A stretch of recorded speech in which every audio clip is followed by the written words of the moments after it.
Hello horror hounds, welcome to my horror house. A few weeks ago I finally got the chance to watch Smile 2, and to make a nice little double bill of it I rewatched the first Smile movie before moving into the sequel. I was pretty lukewarm about the first movie, and whilst I think Smile 2 is probably an improvement in almost every aspect, and I'm glad that there is a third movie, Smile 2 managed to cement for me the ambivalence I had towards the first movie, and as a result, mixed feelings towards the Smile demon parasite, the whole mythos as a whole. When I first saw Smile, I felt that it was good, it was entertaining, but it did feel sort of like a lower rung knockoff of It Follows.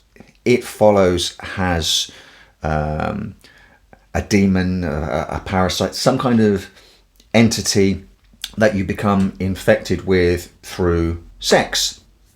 And it is a creature that only you can see, and it takes on whatever form it wants. It can look like anyone. But the point with It Follows is that this entity is always walking towards you at a walking pace 24/7 wherever you are. So you can move and it will follow. You can move and it will follow.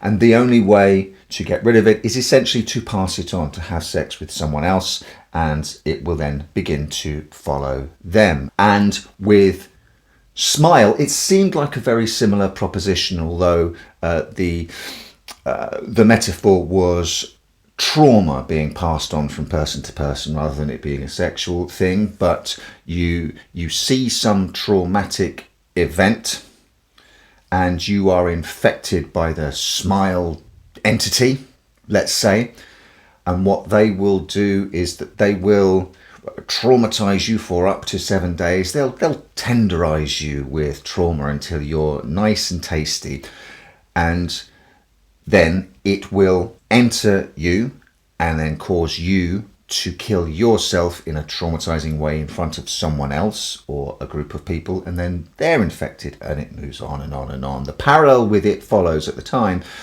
was that once you're sort of infected with this parasite, you can see the demon and no one else can, and it can take on any form it wants. It can look like and sound like anyone it wants, exactly like It Follows, but it can also sort of manipulate your reality. It can make you see things that aren't happening, and that happened right at the very end of Smile for a brief section where our protagonist thinks she has prevailed, and then all of a sudden, oh no, the last 5 minutes were an illusion, you're fucked. So it felt like a bit of a cheap knockoff of It Follows. Having seen Smile 2 now, I believe I was wrong about that. It has more, to my mind, in common with the Ju-On series, not least because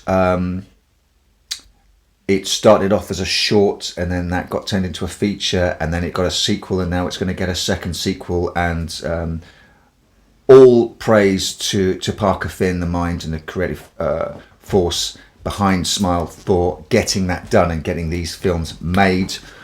Unbelievable achievement. And like I say, I am pleased that Smile 3 is coming out, and hopefully it might sort of realign my expectations and understanding of what the franchise is like in a similar way that 2 did with 1. But the parasite, after seeing 2 films now, seems much more in lockstep with the Ju-On curse. Ultimately, with Ju-On, once you set foot inside that building, that's it, you're fucked, you're cursed, it's done, it's over. There is nothing you can do to save yourself, and fucked up shit happens until you die.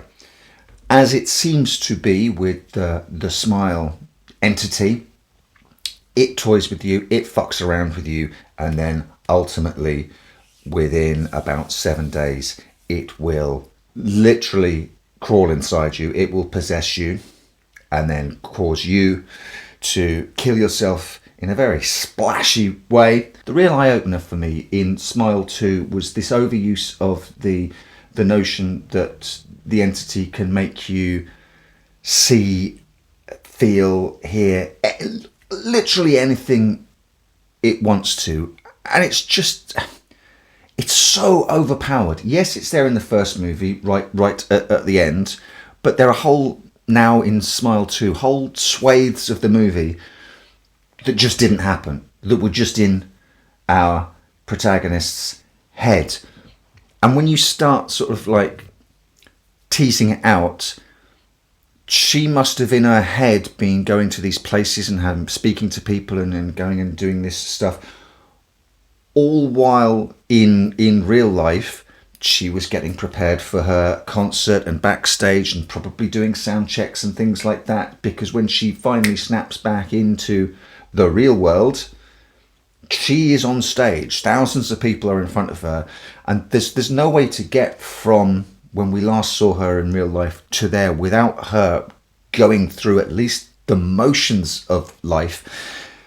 It's just too much mind-altering, mind-bending power for this entity to have. So I do wonder where are we going to go in the third one? Maybe Parker Finn can surprise me and give us a new revelation. But there are articles online sort of trying to decide which parts of Smile 2 definitely happened and which were in her head and which characters. There's question marks over a character. Was that character even real or not? Not the best friend.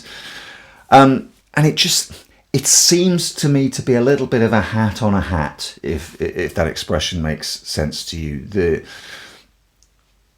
sort of streamlined mythology of the It Follows entity is the hook. It's right, I've got it, I'm locked in. If I'm watching a Smile film and I'm now in a position where I'm literally questioning whether anything is real or not, there's a significant death in Smile 2 that turns out not to have happened. It just didn't happen. It just gets rubbed out. And it just seems to me that now everything in this universe can just get erased and rubbed out. And surprise, it was the Smile entity, and none of that happened. And it just seems a little bit too much. Am I getting hung up on a tiny detail that doesn't matter to anyone? And should I just chill out and relax? Or is it nice to have rules that you can break, for sure, but rules that you understand? One of the things I used to absolutely adore as a young child watching like the Universal horror movies for the first time is that there are rules to fighting some of these monsters, and with the Hammer movies as well. This is how you fight a vampire. This is how you fight a werewolf. And I used to love stuff like that. And then once you've got the rules, you can mess with the rules. But it just seems to me that with the Smile entity, they're so hugely overpowered now with this mind control aspect of it, that nothing is necessarily real. Anything can be wiped away with just a jump cut to the next scene. And oh, surprise, that was all in your head. Is it me? Or is that too much? I bid you welcome. I welcome you to my house. Welcome to my house. Welcome to my home.